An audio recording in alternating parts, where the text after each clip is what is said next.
좋은 아침입니다. 이제 봄이 온 것 같습니다. 낮에는 볕이 참 좋아서 차 한잔 들고 걷는 것도 계절을 좀 경험할 수 있는 좋은 기회인 것 같습니다. 그런데 아직 일교차가 심해서 좀 여러분 주의하셔야 될 것 같아요. 이 봄이 오는 이 계절에 여러분의 마음에도 하나님의 은혜와 사랑이 충만하기를 소망합니다. 슬기로운 아침 시간 시작합니다. 오늘은 로마서 3장 말씀입니다. 여러분 혹시 게임 체인저라는 말 아세요? 게임 체인저라는 말. 어떠한 상황에서 판도를 뒤바꿔 놓는 사건이나 인물을 말하고 있는 것이에요. 저는 야구를 좋아하니까요. 야구를 좀 예를 들어서 설명해 볼게요.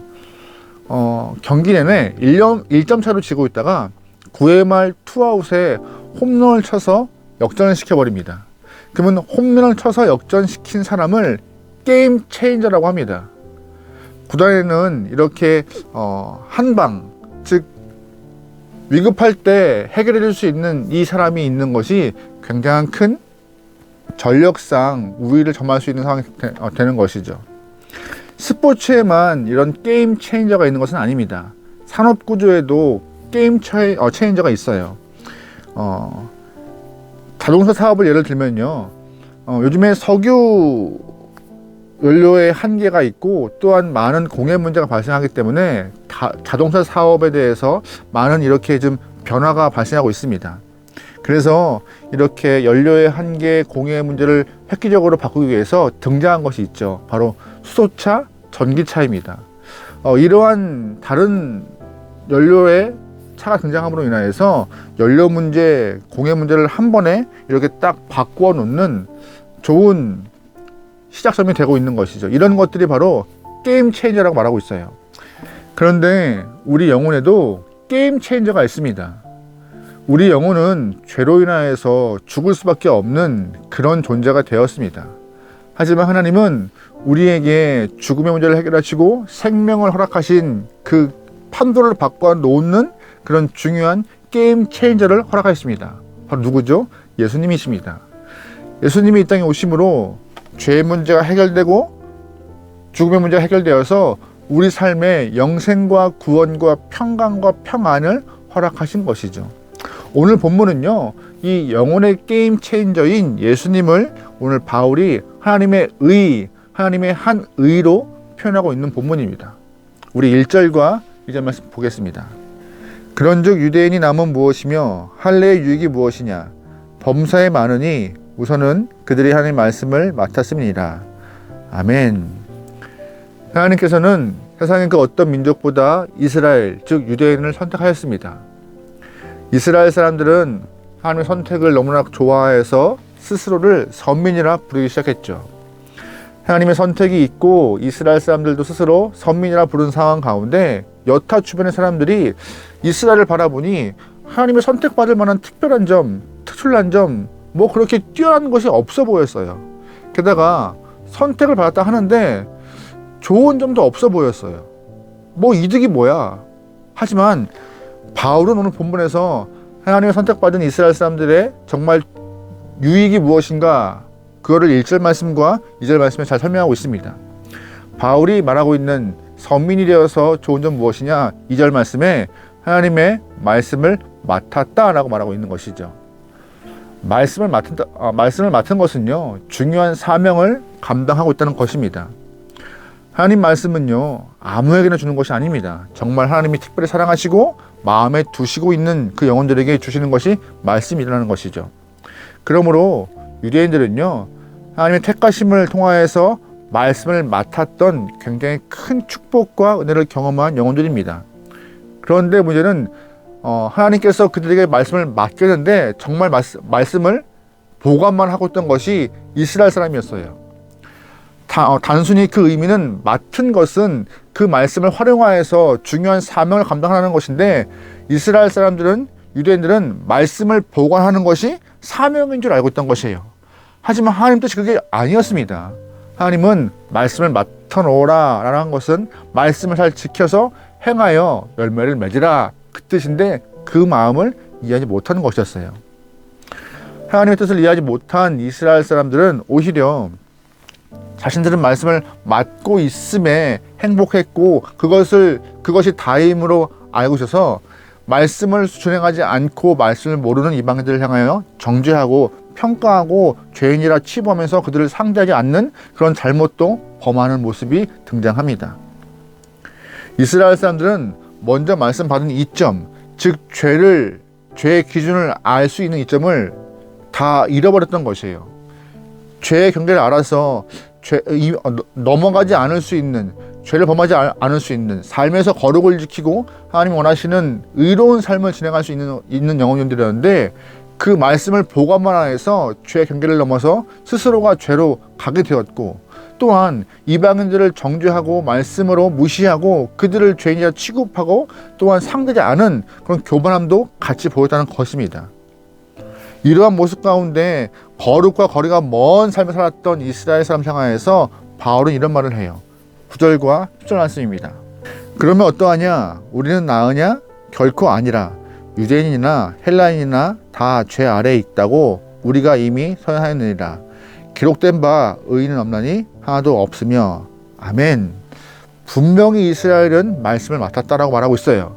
말씀을 맡아서 죄의 경계를 알아서 넘어가지 않으면 거룩한 삶을 유지할 수 있는 이점이 있는 영혼이었지만, 중요한 것은 말씀을 지키지 않아 죄의 경계를 넘어가 죄인 되었다고.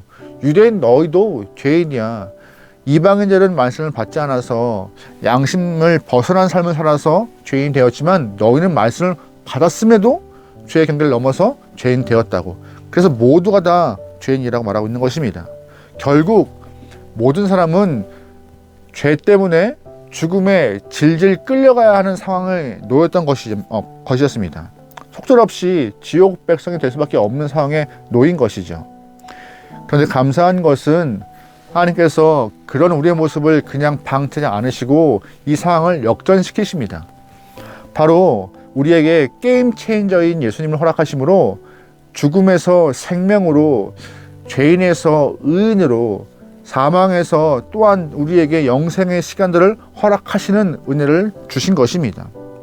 그게 바로 오늘 하나님의 한 의로 등장한 예수님이십니다. 21절에 이런 표현이 있어요. 이제 율법 외에 하나님의 한 의가 나타났으니 율법과 선지자들에게 증거를 받은 것이라. 아멘. 율법으로는 거룩함, 즉 의로움에 도달할 수 없지만 하나님이 허락하신 한 의, 즉 예수님을 통하여서 우리가 그를 믿음으로 어디에 도달할 수 있어요? 의예요. 말씀을 못 지켜서 불의할 수밖에 없는 우리지만 예수님을 믿음으로 불의를 넘어서 의로 갈 수 있다, 그 얘기를 하고 있는 것입니다. 그런 하나님의 한 의이신 예수님이 이 땅에 오셔서 허락하신 일, 행하신 일이 두 가지 있다고 바울이 말하고 있어요. 첫 번째, 예수님이 이 땅에 오셔서 한 일은 무엇이냐? 바로 이 땅에 오셔서 우리를 속량하신 것입니다. 뭘 해요? 속량이요. 24절 말씀입니다. 그리스도 예수 안에 있는 속량으로 말미암아 하나님의 은혜로 값없이 의롭다 하심을 얻은 자 되었느니라. 아멘. 속량이라는 말이 등장하죠. 속량은요, 원래 본 뜻이 어디로부터 자유되었다라는 뜻이 있어요. 어디로부터 탈출되어 자유되었다. 즉 예수님이 이 땅에 오심으로 우리가 어디에서부터 자유함을 얻게 된 거예요. 그러면 정작 우리가 어디에서 자유함을 누리는 거예요?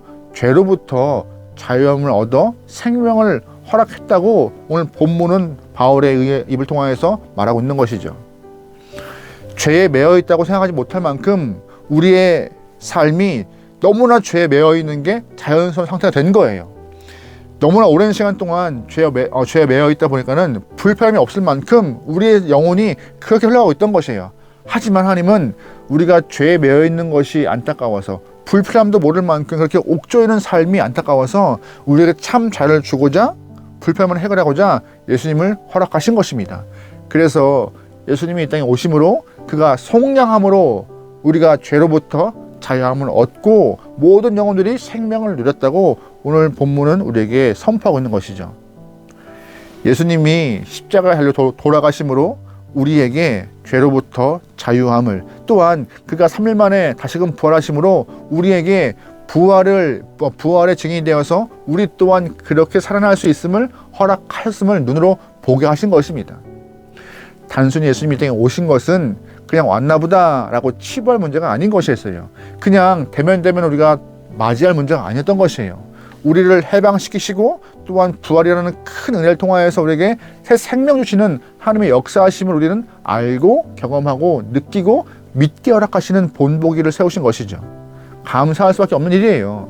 바로 하나님의 한 의, 예수님이 이 땅에 오셔서 한 첫 번째 일, 바로 속량이라는 것입니다. 그렇다면 예수님이 이 땅에 오심으로 두 번째 한 일은 뭐예요? 바로 화목 제물이 되신 것입니다. 25절 말씀입니다. 이 예수를 하나님이 그의 피로써 믿음으로 말미암아 화목 제물로 세우셨으니 이는 하나님께서 길이 참으시는 중에 전에 지은 죄를 간과하심으로 자기의 의로우심을 나타내려 하심이니. 아멘. 레위기에 보면은요 5가지 제사가 있어요. 그 중에서 화목제가 있는데, 화목제라 하면 하나님과 인간 사이의 관계를 이렇게 회복시키는 그러한 제사입니다. 원래 인간과 하나님은요 아주 화목한 존재였어요. 에덴 동산 안에서 서로 관계가 끈적끈적하고 사랑하는 사이였죠. 하지만 인간의 죄 때문에 그 관계가 깨졌습니다. 그래서 에덴에서 쫓겨난 영혼이 되었다고 창세기 3장은 말하고 있어요. 하지만 예수님이 이 땅에 오심을 통하여서 그 쫓겨난 영혼, 쫓겨나서 하나님과 관계가 떨어진 영혼이 하나가 될 수 있는 그러한 관계가 되었다는 것입니다. 예수님을 통하여서 하나님을 부르고 예수님을 통하여서 아버지 하나님께 기도하고 예배할 수 있는 그러한 관계의 회복을 통하여서 우리가 정말로 하나님의 백성으로 살아갈 수 있는 기회를 허락하셨던 것인데, 그게 바로 예수님이 이 땅에 오셔서 화목제물 되신 결과인 것입니다. 우리가 예수님 때문에 하나님께 나아갈 수 있음을, 직접 나아갈 수 있음에 우리는 감사하는 것입니다. 우리가 예수님 때문에 하나님의 이름을 직접 부를 수 있음에 감사해야 하는 것입니다. 우리가 예수님 때문에 직접 주 앞에 간구할 수 있음에 감사해야 하는 것입니다. 예수님이 이 땅에 오심으로 우리가 누릴 수 있는 축복과 은혜인 것이에요. 오늘 말씀 여러분 잘 기억하시면 좋겠습니다. 하나님의 한 의가 예수님으로 오셔서 우리의 모든 상황을 다 바꿔 놓으셨습니다. 죄로 끌려가 죽을 수밖에 없는 영혼이었고 죄로 인하여서 고통받는 영혼이었지만 게임 체인저 되신 예수님께서 이 땅에 오심으로 모든 상황을 다 역전시켜 놓으셨습니다. 우리는 그걸 지금 누리고 있고요. 여러분, 그러기에 오늘 우리가 각자의 삶에서 예수님이 우리의 삶에 게임 체인저 되어 주었던 것처럼 우리도 우리 주변 영혼들에게 우리 있는 공간 안에서 진정한 영혼의 게임 체인저가 되어서 주님 품에 이끌어갈 수 있는 귀한 영혼의 인도자가 되면 좋을 것 같습니다. 우리에게는요 예수님이 계십니다. 우리에게는 하나님이 계세요. 그분을 향한 복음을 먼저 들은 우리가 그 복음을 전하여서 직설적으로 아주 세게 전하여서 하나님의 의가 예수님이다. 예수님이 삶을 역전시키는 분이다. 내가 역전당했고 지금 생명과 은혜 안에 있다고 증거할 수 있는 우리의 삶이 되면 좋겠습니다. 오늘 하루 증거하는 영혼이 되어서 주 앞에 영광 돌리기를 소망합니다. 기도하시겠습니다. 하나님, 복음을 통하여서 생명 주심을 감사합니다. 허락하신 생명이 나의 것이 아니라 우리 것 될 수 있도록 우리를 복음의 전달자로 은혜의 통로로 삼아 주옵소서. 하나님, 있는 자리에서 말씀으로 거룩하게 또한 은혜로 인하여서 충만한 은혜를 나누어 아름다운 열매가 풍성케 나오니 우리의 삶의 교만함 걷어가시고 온전히 겸손한 모습으로 말씀을 실천할 수 있는 귀한 영혼들에게 붙잡아 주옵소서. 오늘 하루 어떤 사람 만나서 어떠한 일을 경험할지 알 수 없습니다. 순간순간 선택할 문제도 많습니다. 그때마다 나의 이익과 나의 삶이 우선이 아니라 하나님의 영광이 가장 선택의 조건 될 수 있게 허락하시고 그로 인하여서 오롯이 하나님만 영광 받을 수 있는 우리의 삶 되게 허락하소서.